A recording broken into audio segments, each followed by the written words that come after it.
Bismillahirrahmanirrahim. Alhamdulillahirabbil alamin wassalatu wassalam ala asrofil anbiya'i wal mursalin wa ala alihi wa sahbihi ajma'in. Rabbi israh li sadri wa yassir li amri wahlul 'uqdatam min lisani yafqahu qawli. Assalamualaikum warahmatullahi taala wabarakatuh. Alhamdulillah, bertemu lagi kita kali ini dalam siri yang ke-12, bedah buku online terbitan Unit Penerbitan dan Dokumentasi Ustia Penerangan dan Komunikasi Kerajaan Negeri Kelantan. Hari ini bersama saya sekali lagi di studio kita pada hari ini. Maksudnya hari ini ada kali yang ketiga dah, iaitu Al-Fadhil Ustaz Muhammad Fadli Ghani. Assalamualaikum Ustaz. Waalaikumsalam warahmatullahi wabarakatuh. Ni kali ketiga Ustaz. Kali pertama Ustaz datang ke sini bagi membedah buku berkaitan dengan iaitu buku Tuan Guru Haji Yaakob Ishak Berangai, Sumbangan dan Perjuangan dia, yang pertama. Yang kedua pula Ustaz itu membedah buku berkaitan Kelantan, Islam, Ulama dan Politik.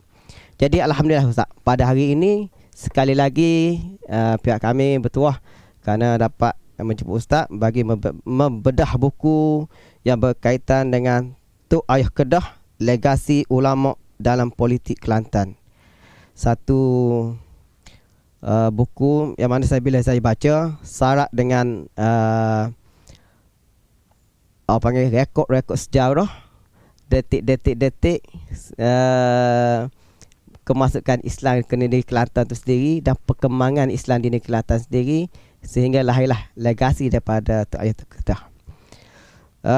Sebelum kita membahas secara spesifik buku ni Ustaz, boleh tak pihak Ustaz sendiri sebagai satu rumusan ataupun pengenalan kepada peranan ulama itu sendiri di negeri Kelantan ni, mujuk kepada sebelum kedatangan Tok Ayah Kedah sendiri, mana lebih kepada sebelum kurung ke-20 ataupun sebelum tahun 1900 Masihi. Baik. Bismillahirrahmanirrahim. Assalamualaikum warahmatullahi taala wabarakatuh. Alhamdulillahirabbil alamin wassalatu wassalamu ala asyrafil anbiya'i wal mursalin wa ala alihi wa sahbihi ajma'in. Saudara moderator dan juga sidang pendengar dan penonton sekalian, pertamanya kita manjatkan syukur pada Allah Subhanahu Wa Taala kerana pada pagi ni kita sekali lagi berpeluang bersama-sama di studio ini untuk membahaskan sebuah buku yang bertajuk Tok Ayah Kedah, Legasi Ulama dalam Politik Kelantan. Bukan gitu tajuk dia kan? Di mana buku ni merupakan sebuah buku yang telah diterbitkan pada tahun 2015, lebih kurang 7 tahun lepas. Dan dia sebuah buku yang membicarakan tentang ketokohan Tok Ayah Kedah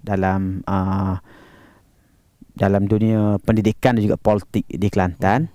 Walau bagaimanapun untuk kita memperkatakan buku ini, memang wajar kalau kita berkenalan dengan ulama dari segi peranan-peranan mereka, dan khususnya dalam perkembangan Islam di Kelantan.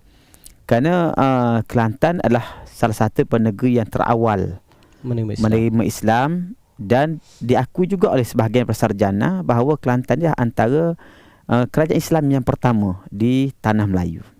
Sebelum Melaka lagi. Lebih kurang 400 tahun sebelum Melaka. Sudah ada kerajaan, dan catatan-catatan yang kita dapati, Islam ni mula masuk ke Kelantan mungkin lebih awal. Pedagang-pedagang datang. Pedagang-pedagang ketika abad yang ke-8, ke-9, ke-10 sebagai tahun, sebenarnya dari sebelah kita ni tahun 650-an tu dah ada pedagang-pedagang Islam yang datang. Tapi yang datang untuk berdakwah ni termasuk yang pergi ke China kan. Tapi yang betul-betul datang ke Kelantan untuk berdakwah ni, kalau setakat ni rekod kita ada, Syekh Ali Amrullah, seorang ulama daripada Arab yang berdakwah di Kelantan pada tahun 1050. Semasa tu kerajaan di Kelantan ni ditadbir oleh ketika ini zaman ni zaman Empire Jawaka. Kerajaan Majapahit ataupun Sriwijaya? Tak, itu kita sendiri. Kerajaan tu sendiri. berpusat di Kelantan. Oh. Lebih kurang ni.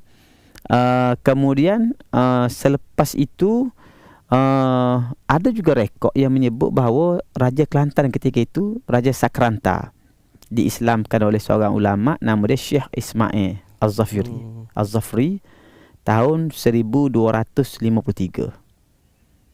Saya percaya dia bukan diislamkan, tapi proses memperdalamkan ilmu Islam. Kemudian tahun 1340-an satu rombongan ulama yang lebih besar datang berdakwah bersama Syekh Husain Jamil Kubra. Sebab itulah berlaku perkembangan besar-besaran, sedangkan kerajaan Islam sudah wujud sebelum pada itu. Dan kita mulai boleh melihat peranan ulama-ulama.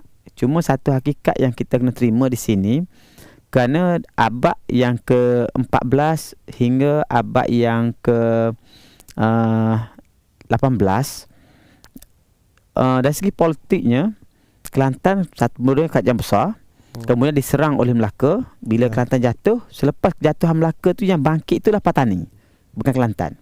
Jadi Patani Kelantan ni sebuah negeri yang bergabung zaman dulu kan, satu negeri sama. Jadi kegiatan-kegiatan ulama tu banyak tertumpu di Patani sebagai pusat kerajaan di situ. Sebenarnya dia cover Kelantan sekali. Tapi tak terkenal lah Kelantan tu. Maka para ulama masa tu, para ulama berperan dalam sebagai segi pendidikan, dalam pentadbiran kerajaan, dalam pemupukan penghayatan Islam dalam kehidupan masyarakat sudah berlaku. Besar-besar tu di Patani lah. Kita di Kelantan tu sebenarnya banyak semua orang tak tulis. Kemudian yang menonjol ni bila bermula abad yang ke-18, lebih kurang 18 ataupun 19, 18 lah, 1700 nak masuk ke 1800. Ketika itu barulah sebab Patani kalah perang dengan Siam. Ulama-ulama datang ke sini.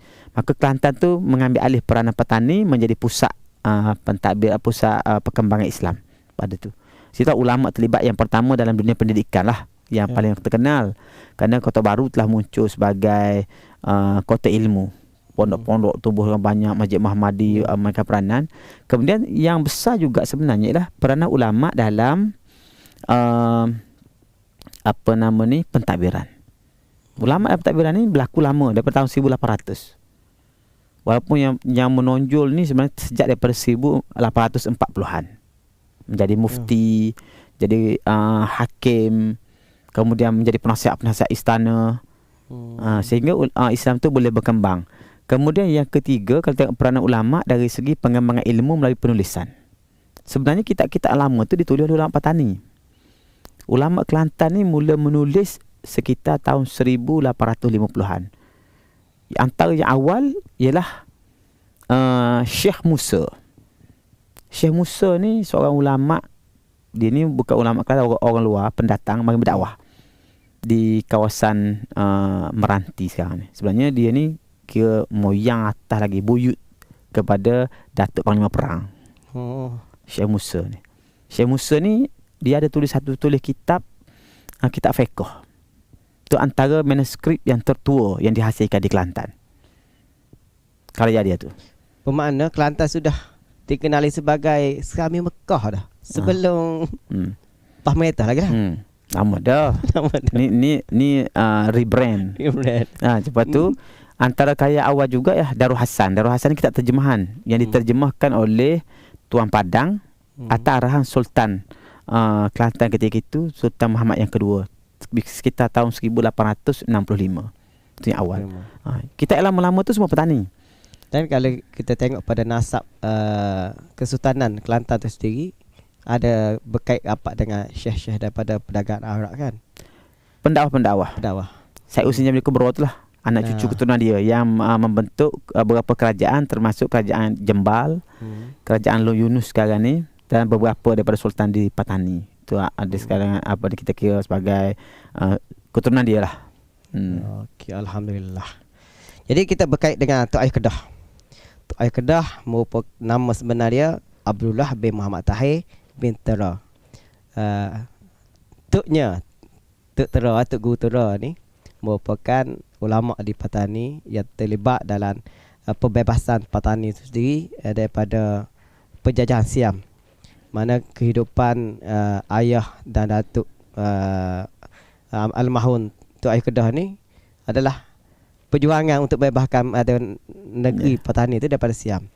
Jadi boleh Ustaz huraikan ada salah silah almarhum sendiri sehingga boleh datang ke Kelantan, yang dikatakan datang ke Kelantan pada tahun 1915. Baik, dia gini. Tok Tero ni datuk kepada Tok Air Kedah. Tok Air Kedah ni Abdullah, nama asal dia Abdullah bin Muhammad Tahir bin Tero. Tok Tero ni sebenarnya dia lahir dalam kelompok keluarga Tuan Mina, Syekh Jarum. Syekh Jarum ni kira moyang kepada almarhum Ustaz Fadil, Datuk Fadil Noor. Kan? Hubungan keluarga itu tak jauh, mungkin dalam sepupu, dua anak sepupu gitu je.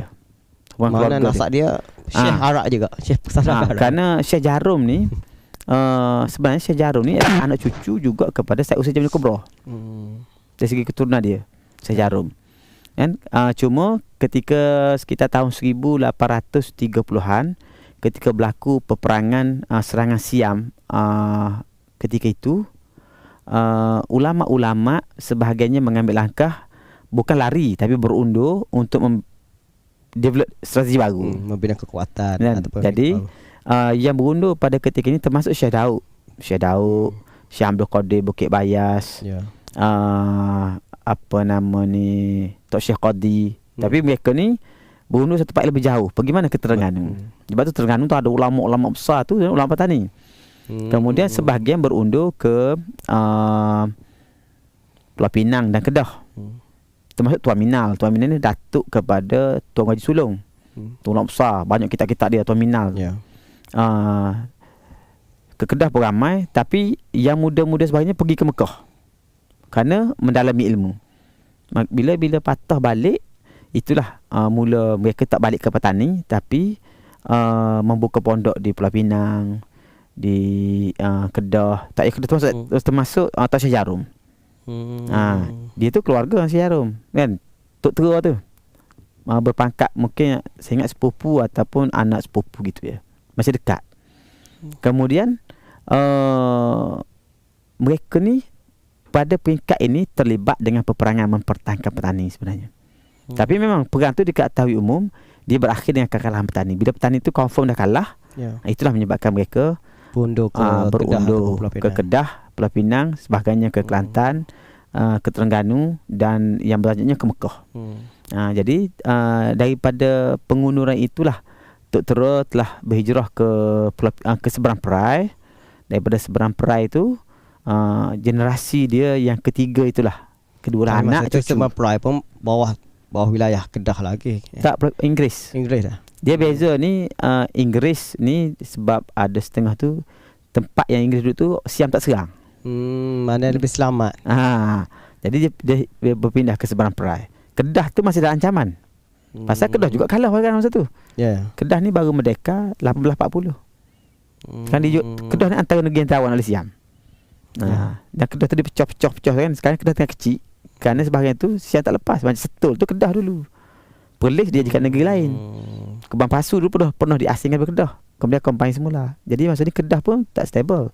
Tapi Tok Syekh Jarum bila dia balik daripada Mekah, dia pilih duduk kat Kedah. Ketika itu keadaan politik dah lain lah. Jadi itulah Tok Tero sebenarnya dia sebagai seorang yang kalau kita lihat di petani, dia ni orang yang lahir dalam keluarga ulama.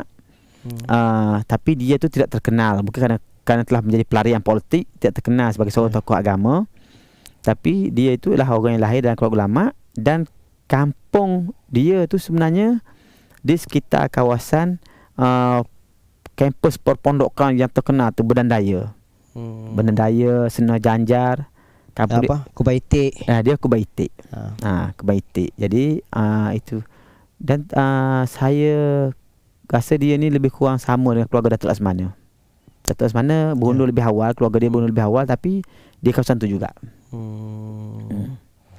Jadi antara dia ikutkan di sini bahawa Tok Air Kedah ni dia pergi awal belajar di Pulau Pinang, kemudian pergi belajar di Kedah, kemudian belajar juga di petani sebelum datang ke Kelantan pada 1915.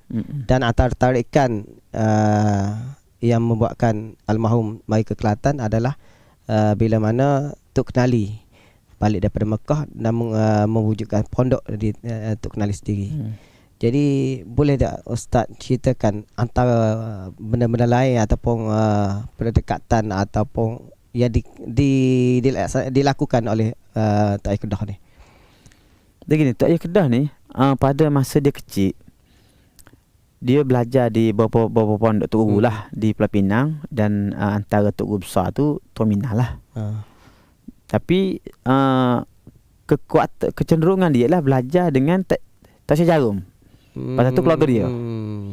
Tok Syah Jarum tengah terkenal masa ni. Jadi dia telah ambil ni pendidikan pergi ke Kedah. Dia bukan terus ke pondok Syah Jarum, dia belajar pondok lain dulu. Lepas tu baru ke Syah Jarum, dan dia tu juga anak murid kesayangan Tok Syah Jarum lah. Sebab tu dia ikutkan di pondok Tok Syah Jarum selalunya Tok Ayah Kedah ni dipanggil Tok Ayah Kelantan. Orang Kedah panggil dia Tok Ayah Kelantan, orang Kelantan panggil Tok Ayah Kedah. Tok Ayah Kelantan. Jadi ni kira anak murid kesayangan. Dan selalu saja Tok Syah Jarum tu mewakilkan dia untuk majlis-majlis bersama Sultan. Dia wakil dulu. Jadi dia belajar dengan Tok Syah Jarum sampai Tok Syah Jarum meninggal. Lebih kurang tahun 1910 ke 11 gitulah. Meninggal Tok Syah Jarum. Jadi bila Tok Syah Jarum ni meninggal, biasanya ulama-ulama Kelantan petani ni, dia akan cari tok guru yang taraf dia tu, kalau dia dah tahap tinggi kan. Jadi nak tahu antara tok tahap tinggi ni anak murid Syekh Ahmad Fatani. Jadi sebab tu dia pergi ke Patani. Ketiga ini ketika Tok Syah Jarum meninggal, Tok Kenali masih ada di Mekah. Tok Kenali balik lebih kurang 12 gitu kan. Buka pondok Paya, Kampung Paya dekat tapak hospital SM sekarang. Dia pergi ke pondok, bila Tok ni mati dia pergi ke selatan Patani lah. Kahwin sana pada usia 35 kata. Cauk kan, pondok Cauk. Sebab Tok Cauk ni seorang tok guru yang antara tok guru besar. Kerana Tok Cauk ni kehebatan dia kitab dia tak menulis, tak banyak kitab dia, tapi kebanyakan murid dia menjadi guru, menjadi tok pondok murid dia. Dia boleh melahirkan guru pondok. Ada setengah pondok dia orang pergi mengaji tapi anak murid tak mengajar. Tok Cauk ni masyhur pasal apa? Pasal dia anak-anak murid dia membina rangkaian ulama, rangkaian pondok-pondok tu dibina. Ketika berada di situlah timbul nama Tok Kenali. Tok Kenali ni sebenarnya satu nama yang besar di Mekah, kerana dia murid kesayangan dan dianggap murid yang alim lah di kalangan sahabat.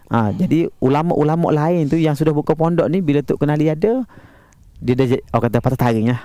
Betul tak? Termasuk Tok Cauk sendiri. Kerana mereka ni semua ni berkata anak murid Syekh Ahmad Fatani. Jadi sense untuk pergi mengaji untuk guru besar ni kan, sebenarnya Tok Kenali tu 22 tahun di Mekah menadah dengan Syekh Ahmad Fatani, bersaing pada ulama-ulama lain tu kan. Jadi bila dia balik tu, orang kata teruja lah kan, teruja. Jadi kalau kita tak mengaji dengan Tok Kenali ni, tak hebat lah. tak dapat sentuh ilmu dia kan. Jadi itulah yang menyebabkan Tok Ayah Kedah walaupun sudah berkeluarga di Patani, sudah ada isteri, sudah ada anak seorang, dia memilih untuk misalkan umur dah 30 lebih lah kan, tinggal anak keluarga, dia ceraikan isteri dia kerana faktor tu. Zaman dulu kan payah nak berhubung. Jadi supaya bini ini tidaklah, isteri itu tidak tergantung gitu kan, dia pisah je lah kan, supaya dia bebas. Dan dalam buku ni dia disebutkan bahawa antara kaedah orang tepat masa tu, antaranya anak murid yang menjadi anak murid kepada Tok Ayah Kedah. Masa Tok Ayah Kedah menjadi guru ganti, apa kata tok guru lah, tok guru kecil ada di Tok Kenali ni, mengawinkan Tok Ayah Kedah ni dengan kerabat raja tu juga, yang dia beri nama Raja Mariam. Dia gini sebenarnya, Tok Ayah Kedah ni bila dia ceraikan isteri yang pertama, ada anak seorang, Ayah Long kan. Dia ada satu stand. Dia kalau dia nak kahwin lain, dia nak orang yang sama macam Mariam tu juga. Mana-mana dia cerai pun bukan atas dasar sebab mengaji. Bukan kata dia benci kat bini dia. Tak? Pasal dia nak tinggal kena bermusafir ilmu kan. Jadi bila dia duduk kat pondok ni, sebenarnya dia sampai, dia nak murid Tok Cauk.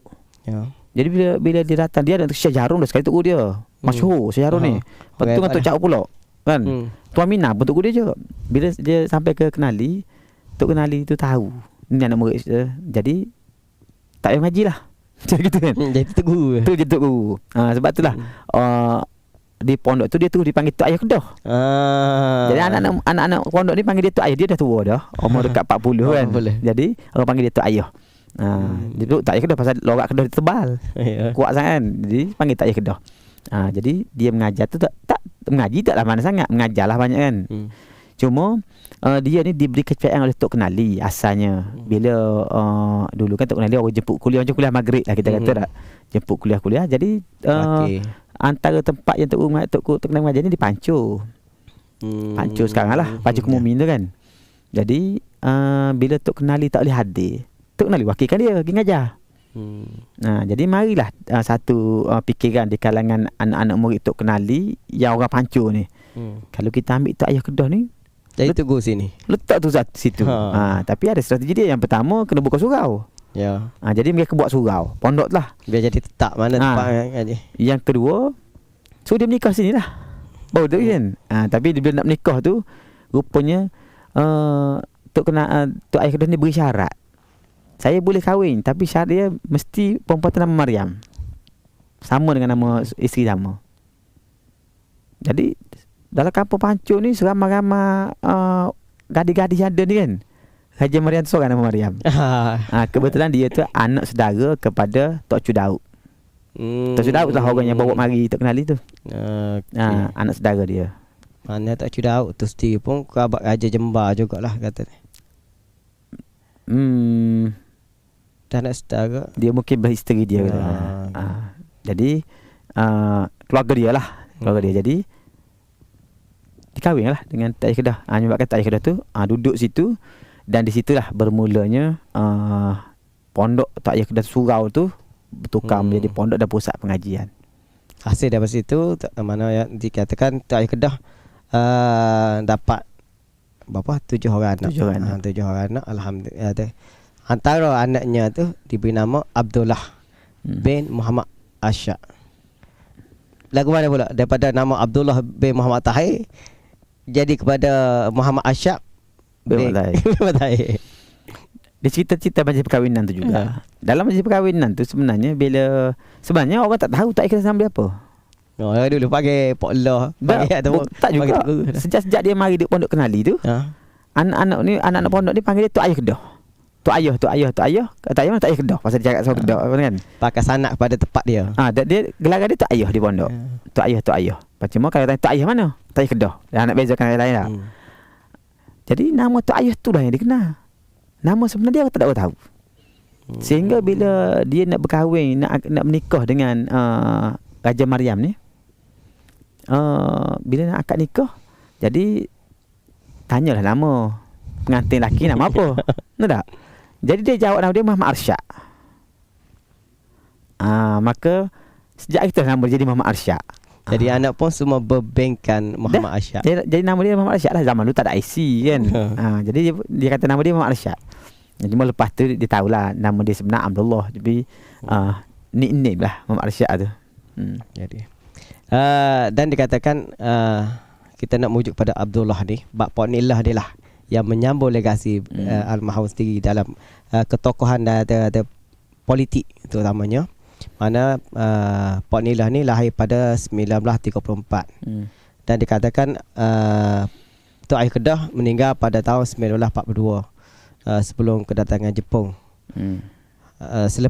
Selepas kematian Tok Ayah Kedah, pondok beliau ni terus suram sampai ke tahun 1952, hampir 10 tahun. Lalu di situlah ada satu perbincangan di pihak keluarga supaya Pak Nilah masa ni baru berumur dalam 18 tahun, masih belajar untuk menguruskan madrasah atau pondok ni. Boleh Ustaz ceritakan? Dia sebenarnya anak-anak Tok Ayah Kedah yang kita kata yang lebih tua lah. Abang-abang Pak Nilah ni dia bekas bongsu nombor 12. Yang bongsu dia rasa Moksu tu. Moksu tu. Bongsu tu Moksu kan. Dia ni nombor 12, nombor anak ke-6. Panggil Pak Ning. Kan nama dia tak ada nik sebenarnya, panggil Pok Nik. Title keluarga dia semua ada title keluarga kan. Ayah Wah. Tapi bila raja biasa memang akan ada keluar nik. Dia tak ada nik semua.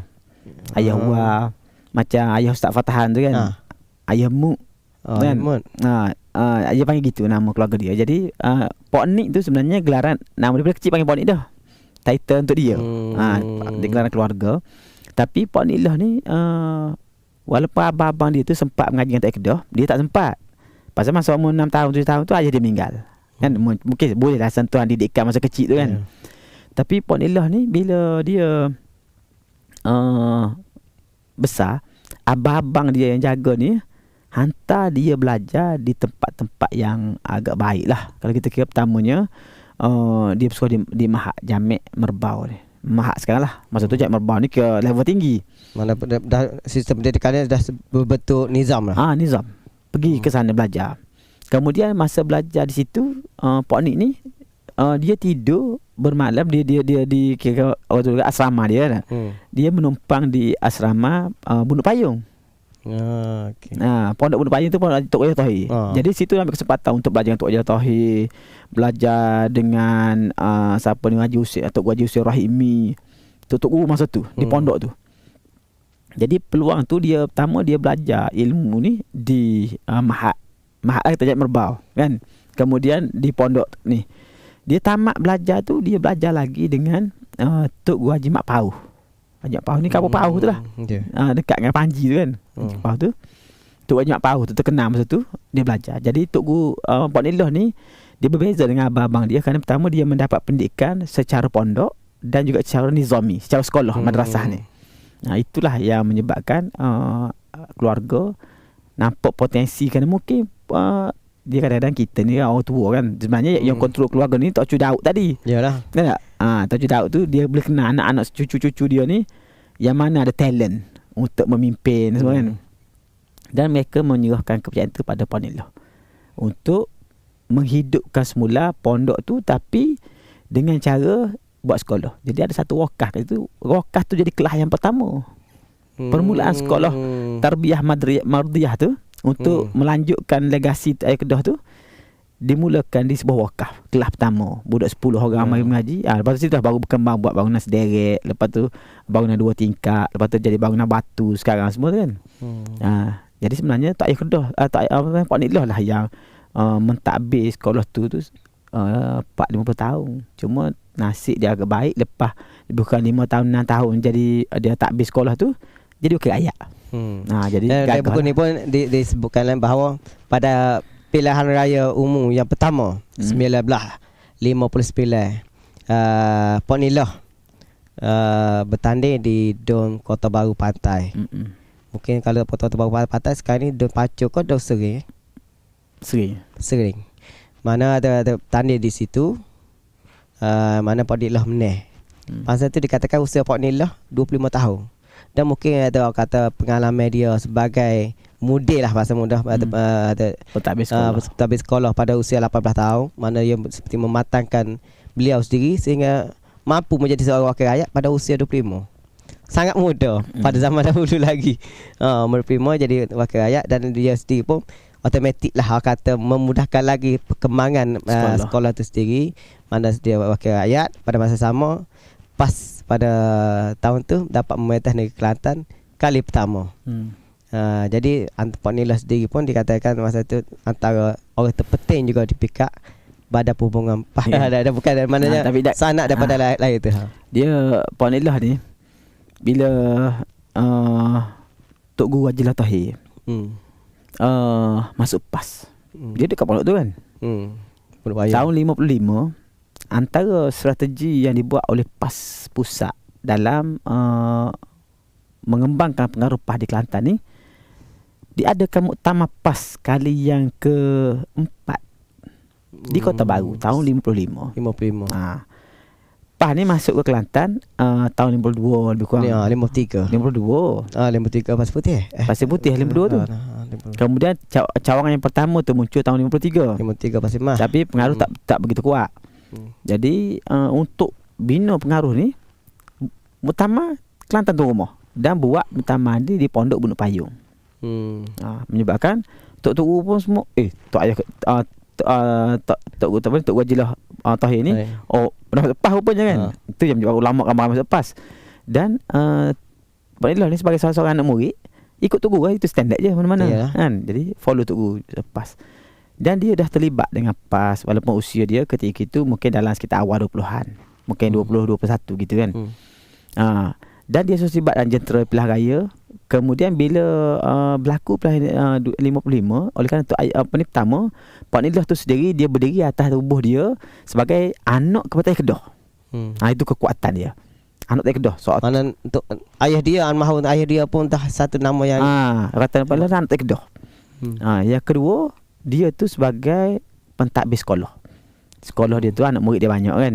Walaupun mungkin tak ramai sangat tapi dah ada pengaruh dalam masyarakat. Dan Tak Payah Kedah ni, Tak Payah Pak Nilah ni ketika ni sebenarnya tahun 50-an ni, walaupun Kelantan negeri kuat agama, selepas kita kena jajah kat orang putih 30-40 tahun, budaya hidup tu sudah agak renggang daripada agama. Tapi Tak Payah Kedah ni, Pak Nilah ni sebagai anak muda yang dia ni terdidik dalam sistem pendidikan pondok dan sistem pendidikan madrasah. Jadi kata ustaz modern. Ustaz muda. Itulah yang memberikan kekuatan pada dia untuk ni. Dan ketika itu sebenarnya antara kekuatan Pak Nilah ni ialah kan dia ni menantu kepada adik Menteri Besar. Menteri Besar Kelantan ketika ini Tengku Serimah. Tengku Serimah ni ayah Tengku Razali. Ayah kuli kan. Tengku Serimah ataupun Tengku Hamzah tu kan. Tengku Serimah Raja, Tengku Hamzah nama dia. Kalau Kelantan panggil Tengku Serimah. Tengku Serimah Raja tu kan. Adik Tengku Serimah ni anak saudara Tengku Serimah. Anak beradik dia. Takdir Allah Ta'alanya jadi isteri kepada Pak Nilah. Cerita-cerita jara kemana kahwin tu terlainlah bang. Tapi maksudnya Pak Nilah tu telah menjadi anak saudara pada Tengku Serimah. Tengku Serimah tu Menteri Besar. Dan sepupu lah jadi pada kuli. Isteri dia tu sepupu ada kuli. Kucik ni, bonda kucik ni sebenarnya lah sepupu kepada kuli. Jadi katakan anak sulung Pak Nilah, iaitu Datuk TMB kita sehari ni lah, Datuk Ni'amah, lahir di istana juga pada tahun 1959. Pada tahun yang sama Pak Nilah bergelar Wakil Rakyat. Sebelum jadi wakil rakyat, beberapa hari sebelum pada tahun yang sama. Masa kempen nak pilih raya tu lahir. Jadi kalau kita tengok pada dan ini juga diceritakan bahawa berlaku sikit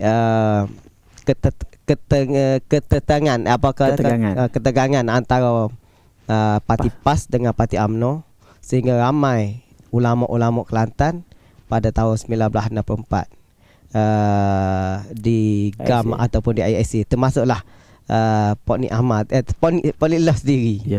Jadi macam mana kehidupan sendiri Pak Nilah masa tu dan keluarga, boleh Ustaz ceritakan?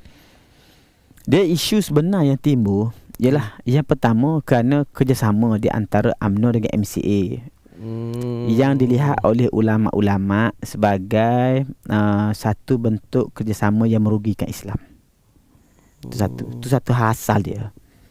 Kerana kalau dalam bahasa kita ni, kerjasama yang memberi walak tu haram dalam Islam. Itulah sebenarnya. Dan benda ni sudah dibahas oleh ulama-ulama di negeri Arab. Dari segi memberi hak kepimpinan kepada orang bukan Islam. Jadi di negeri Mekah tu, antara tok guru yang terkenal je, tok guru pada semua tok guru orang lah kan, semua tok guru ni menjadi di belakang ni Syekh Abdul Qadir Mandili. Dan memanglah kitab Syekh Abdul Qadir Mandili menyebut dia tak bukan khusus pada PAS atau pada siapa-siapa. Masalah melantik kepimpinan orang bukan Islam, memberikan kepimpinan pada dia, berkongsi kuasa, itu ada hukum. Sehingga dia memetik beberapa pendapat berkait dengan pandangan ni yang udah sebut-sebut lah, tak boleh makan sembelihan, memang ada kitab tu. Jadi pada tahun 63 tu lepas merdeka, benda ni ditimbulkan oleh anak murid dia, anak murid Syekh Abdul Qadir tu di sini, Tok Guru Haji Umar, Tok Guru Haji Umar Daud ke Babambal. Tok Guru Haji Umar Daud tu yang sebut masa tafsir ayat Quran tu, yang menafsir kitab tafsir kan, dia pun syarah lah benda tu. Jadi hal itu menyebabkan orang kampung semangat kan. Biasa orang kampung cakap tengok orang UMNO, dia mula anggap tak baik lah. Pasal ada hukum agama kerana perbuatan dia tu. Dan benda tu didokong oleh banyak ulama' pondok ni. Pendapat tu. Pasal Allah ni anak murid dia juga kan. Jadi itulah yang menjadi punca ketegangan. Jadi timbullah isu kafir mengkafir dan seumpamanya. Masa ni pemuda tahan lasak belum ada lagi. Belum. Tapi kan tahun 63 lah peristiwa ni berlaku. Kemudian di akhir tahun 63 masuk tengah tegang tu, awal tahun 64 berlaku tangkapan-tangkapan. Jadi yang kena tangkap tu, yang pertama Tok Haji Madaud sendiri. Kemudian Tok Haji Pak Amir Kubai Pak Amin. Tok Haji Pak Amir Cabai 3 Berangai. Lepas tu Tok Haji Kuk, ayah kepada Menteri Besar. Tok Haji Kuk Berangai. Tok Haji Kuk Berangai ni ayah kepada Menteri Besar Datuk Bentara Kanan. Gitu kan. Kemudian Puan Ilah. Jadi antara termuda Puan Ilah, muda apa lagi? Paling muda tu Puan Ilah. Kemudian di kalangan tok guru juga yang kena tangkap ni ialah Tok Guru Haji Cik Aselma. Tu kayak apa kok? Kayak Tok Haji Aselma, Puan Ilah, 2 orang. Kayak kena tangkap 2 orang. Cuma Puan Ilah ni dia bukan tok guru macam tok guru pondok. Dia ni ustaz sekolah madrasah. Tok guru lain tak ada pondok.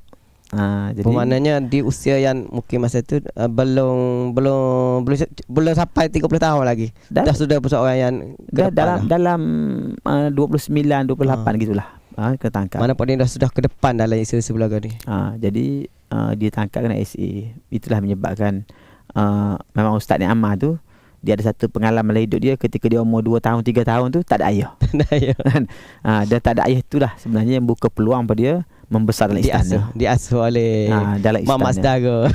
Nenek dia. Kan. Dan dikatakan pada pilihan raya umum yang kedua 1964. Puan Ilah bersama dengan 2 lagi tak ingat saya, Sophie dengan Tok Yasir Alman ni. Hanya wakil kepuyah dengan songkok ya untuk bertanding sebab tuannya berada di dalam tahanan ISA Perak. Boleh Ustaz ceritakan bagaimana masa itu bahawa rakyat Kelantan sudah ada kesedaran Islam.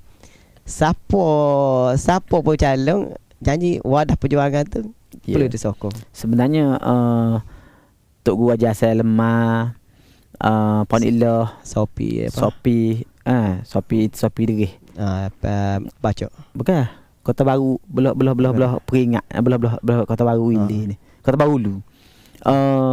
Mereka ni orang yang ada nak pengaruh dalam masyarakat, khususnya Tok Haji Asal Lemah dengan Puan Ilah. Kan dia ada institusi dia. Kemudian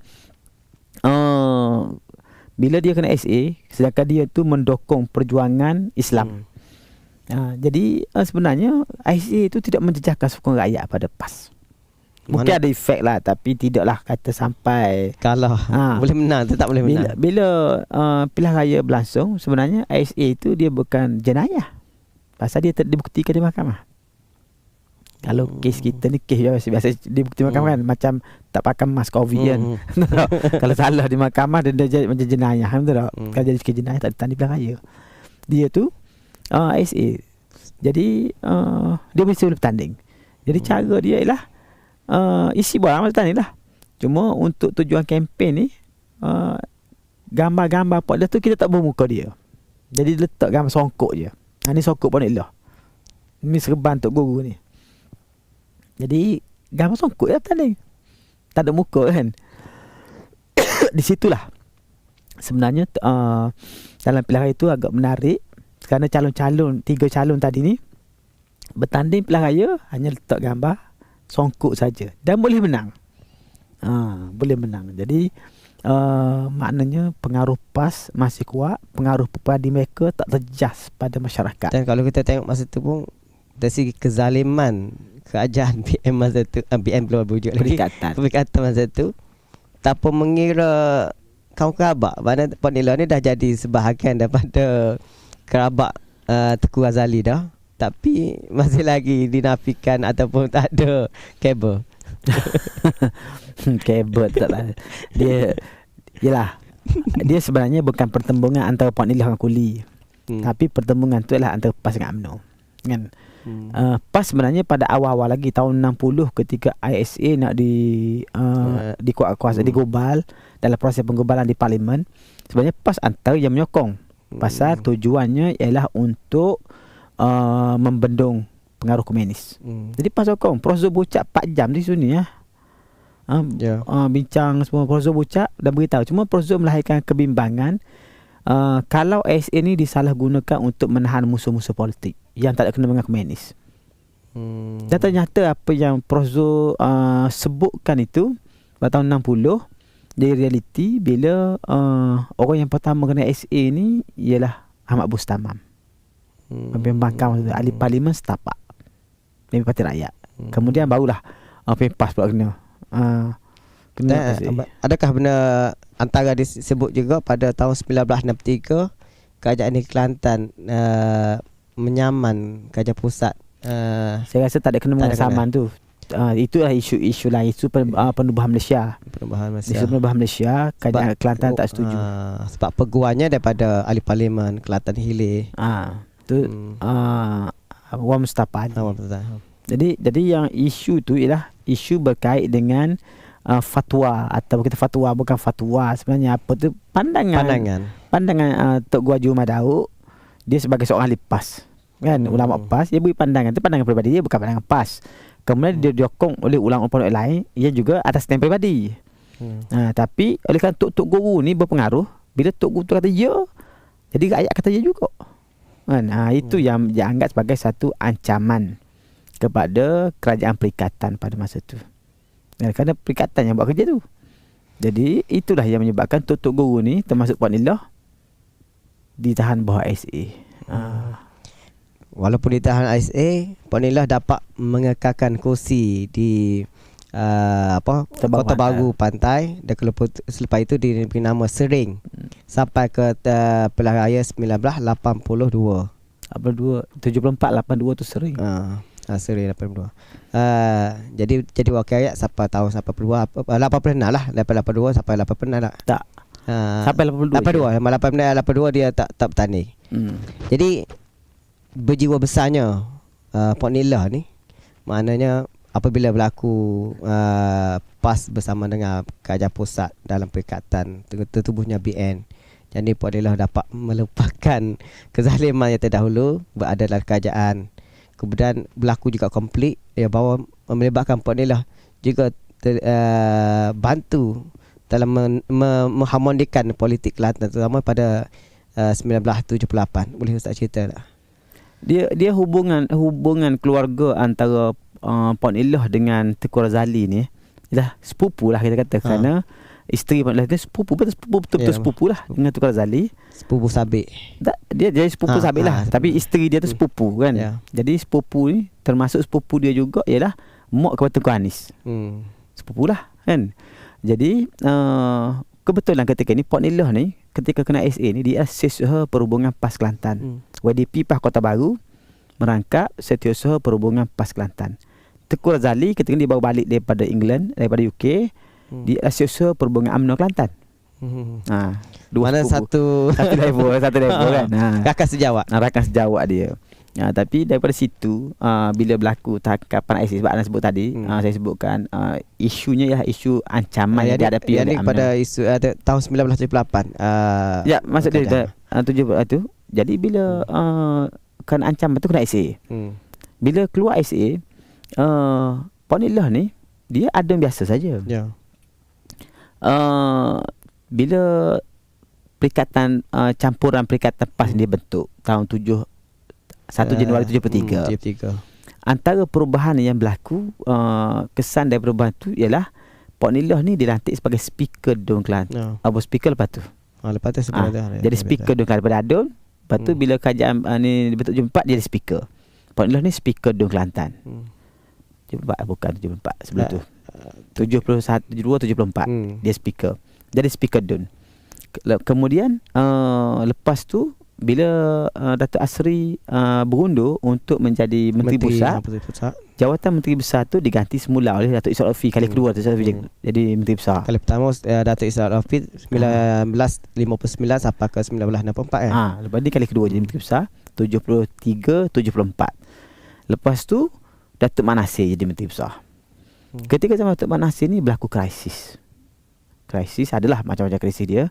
Tapi sudahnya ialah berlaku perpecahan dalam PAS. Kerana krisis ni Tun Mahathir masa ni sebagai timbalan Perdana Menteri, dia Dan telah ini sebagai mata Perdana Menteri. maksudnya timbalan. Dia mari ke Kelantan, Perdana Menteri Tun Seon mari tengok keadaan. Dia buat laporan bahawa antara formula yang dicadangkan untuk meredakan politik Kelantan ni, yang pertama ialah rombok kerajaan, semua menteri besar dan esko-esko semua letak jawatan dan dibentuk kerajaan baru. Dan cadangan daripada Mahathir ialah supaya Puan Iloh tu dicalonkan sebagai Menteri Besar Kelantan. Itu penyelesaian yang dicadangkan oleh Tun Mahathir ketika itu. Tapi PAS tak setuju lah. Kan? PAS tak setuju kerana calon asal Menteri Besar Kelantan ni Wak Ismail. Ibrahim. Wak Ismail Ibrahim. Tapi nama Puan Iloh tu diangkat. Jadi Puan Iloh ni sebenarnya kalau masa tu Datuk Asri setuju, dia jadi Menteri Besar. Kan? Dia jadi Menteri Besar. Cuma bukan Datuk Asri tak setuju. Ada sebab-sebab politik. Yalah. Jadi Datuk Asri tak setuju pada pihak pertama. Bila Datuk Asri tak setuju tu, Mahathir terus pergi pada alternate berapa keluar lah. Magaran. Itu Magaran. Bila nak Magaran, Datuk Asri kata okey lah, tak apa Puan Iloh. Kan? Tapi Mahathir keras dengan pandangan dia, Magaran lah. Itu yang menyebabkan pertembungan antara PAS dengan UMNO. Kan sebab Magaran tu. Kan? Yang PAS tak setuju dengan Magaran tu.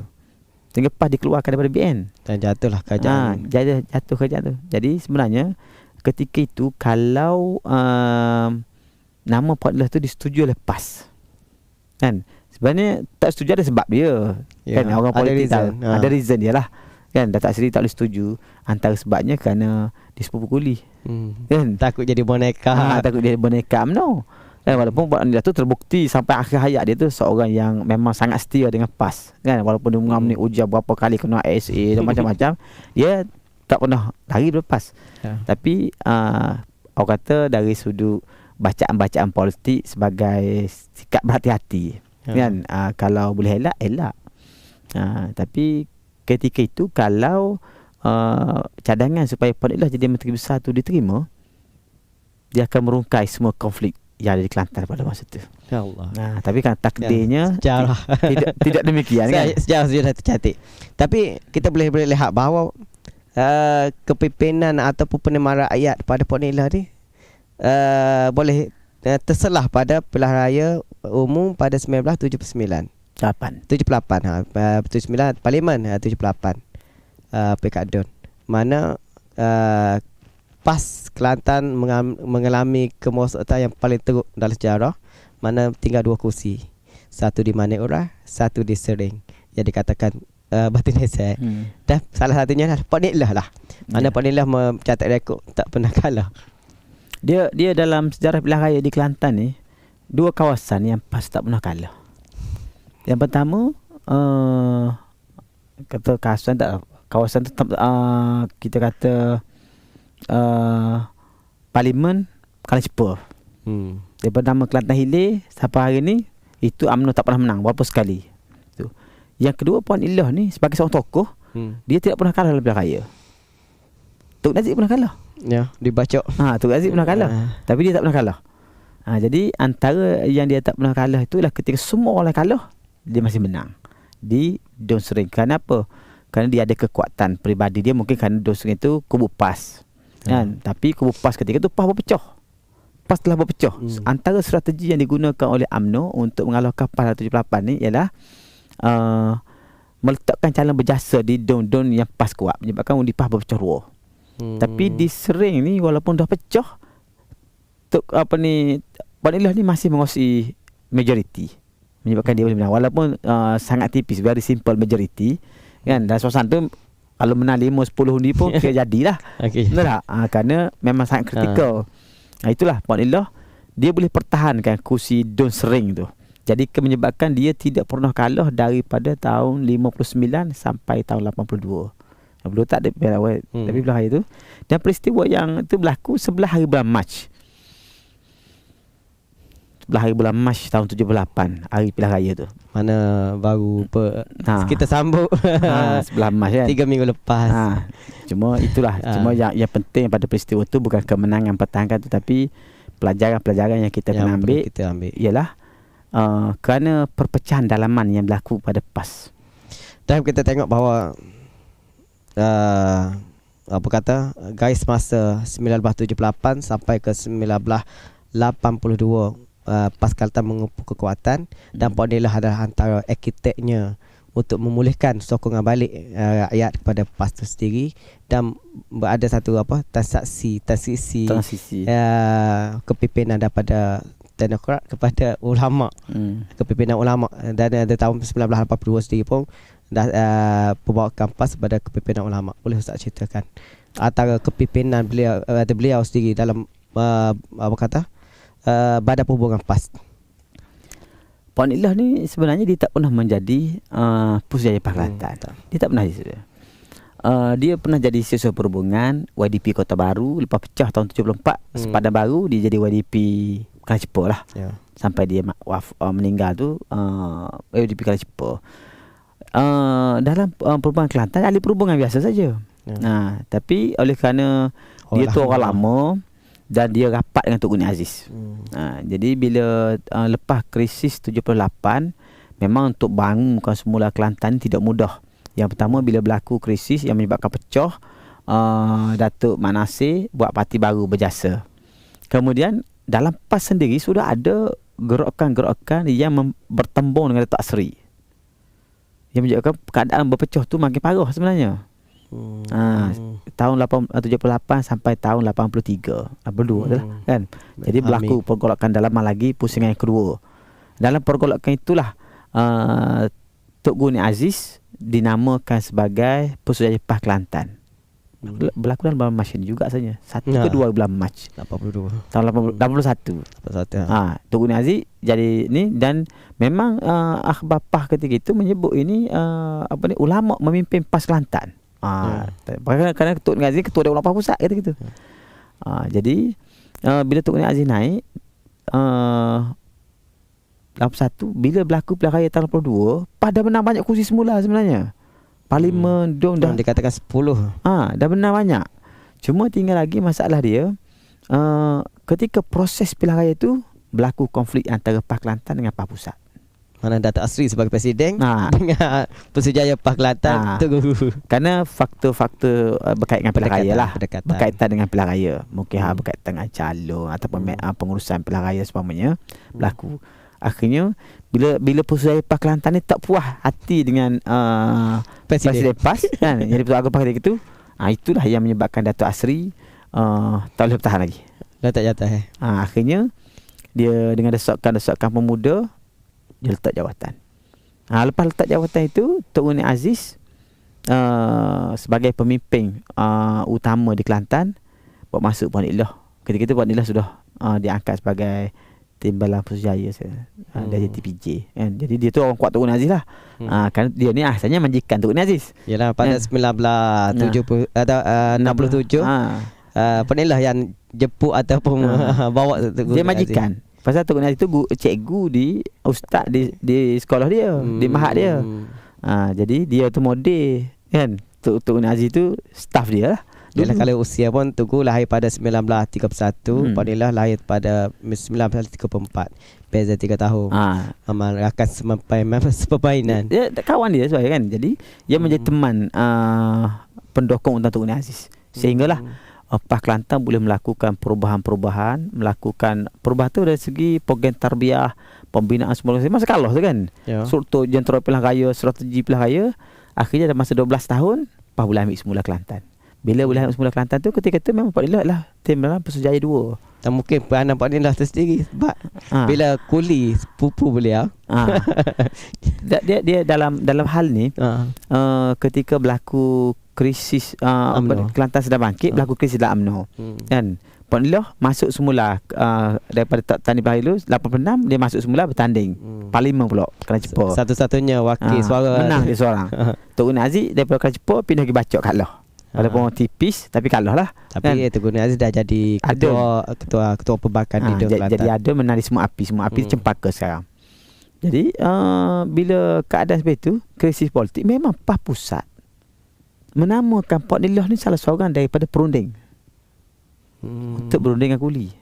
Sepupu Ada sepupu kan dalam perundingan tu. Dan memang antara yang main peranan besar tu berjasa. Berjasa tak bapa. Bapa kita sekarang ni, Datuk Hanifah Ahmad tu, dia sebagai salah seorang daripada pemain utama yang menyatukan parti-parti politik ni, sehingga tertubuhnya APU atau kerjasama PAS dengan Angkatan Perpaduan Ummah itu. Dan belum kata kerana bapa ni seragam berjasa dulu.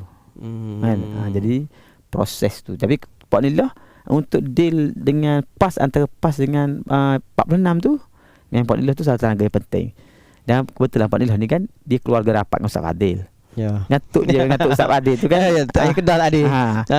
Sehingga memang timbul pada tahun 95 memang timbul cadangan-cadangan daripada pihak PAS pusat supaya menamakan Ustaz Fadil tu sebagai ahli parlimen Kuala Lumpur. Ganti tempat Pok Niloh. Pak 1986 sampai ke 90 Pok Niloh tadi sampai 5 tu, sebelum Ustaz ni Ammar balik bertanding, nama Ustaz Fadil dalam peringkat pusat. Kenapa? Orang Kuala Lumpur sadarkan Ustaz Fadil ni dia sebagai seorang yang talented kan. Orang bagus, hebat, debat apa semua. Tanding kat Kedah tak boleh menang. Parlimen tak boleh masuk parlimen. Don dia lama dah don kan. Tapi alhamdulillah 19 berapa. Tapi antara idea masa tu lah, Ustaz Fadil tu dibawa balik, dibawa ke Kelantan bertanding ganti Pok Niloh. Dan sebelum itu sendiri pun, sebelum Teguh bertanding pun Ustaz Mak Perai.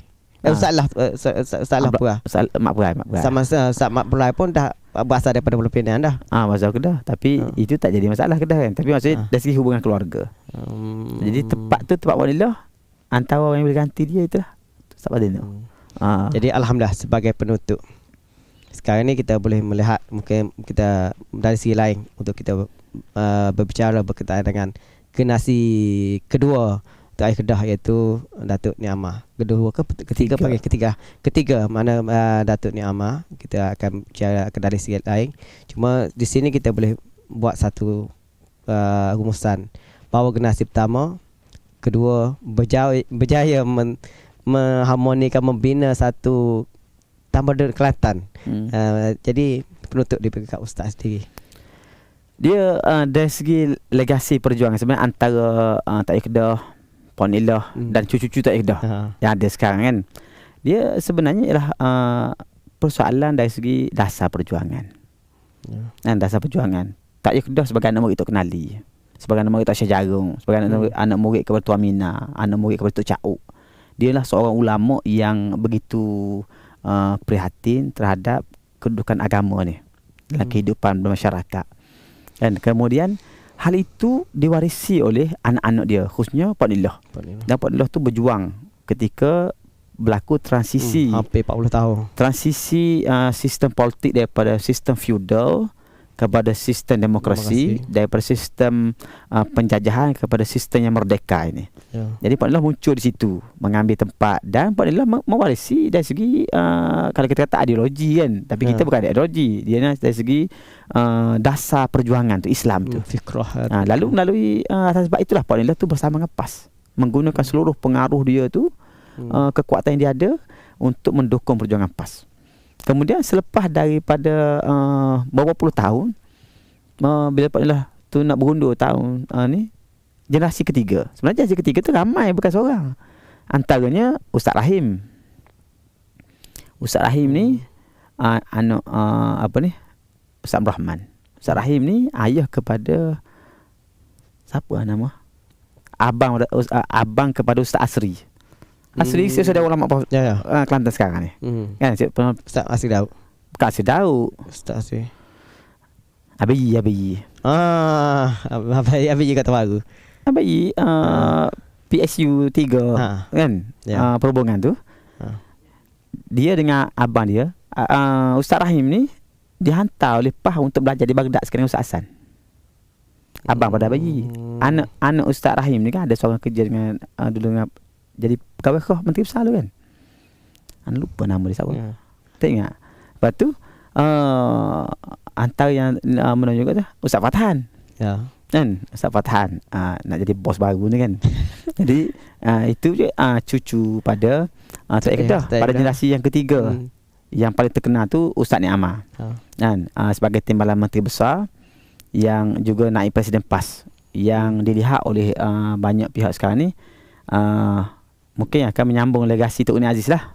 Ya. Kan kerana potensi bakat kebolehan yang dia ada pada saya bukan masalah personal apa, tapi selagi mana anak-anak tak payah Kedah, cucu-cucu dia ni terus mendukung perjuangan Islam secara yang baik bersama dengan PAS, tak ada sebab untuk dia tidak boleh menjadikan menjadikan dia sebagai seorang pewaris legasi perjuangan Islam ni. Dan bila anak Ustaz Rahim dah ada yang terlibat dengan PAS, tu generasi yang keempat. Ya. Kan lupa apa nama dia. Tapi itu antara yang generasi-generasi lah. Jadi dari sini kita lihat bahawa Tak Payah Kedah telah berjaya membina legasi dari segi pengaruh PAS, dan sebahagian besar daripada pendukung-pendukung itu ni sebenarnya Tok Nik Aziz juga masuk dalam keluarga Tak Payah Kedah. Ya. Kan kerana Tuan Sabariah Kak Ayah tu kan. Kak Ayah tu sebenarnya Cik Ayah ni duduk dalam keluarga dia. Rumah pun sebelah-sebelah. Kan dengan rumah Tak Payah Kedah dulu. Jadi sebenarnya Tok Nik Aziz tu sebahagian daripada kelompok, cuma dia mari daripada keluarga Tok Ayat Tajam Alim kan. Tapi duduk dalam kelompok tu juga. Lepas tu dia tu anak murid guru sekolah tu. Dan kata-kata Cik Ayah dengan Raja Fatimah tu sendiri pun keluarga dekat, masih keluarga dekat. Jadi gitu. Jadi di situ dalam keluarga dia tu kita tengok pada generasi berikutnya itu masih mendukung dan tidak menjadi suatu benda yang kita kata janggal kalau satu saat rakyat Kelantan percaya, memberikan kepercayaan kepada anak cucu Tak Payah Kedah ni untuk memimpin Kelantan.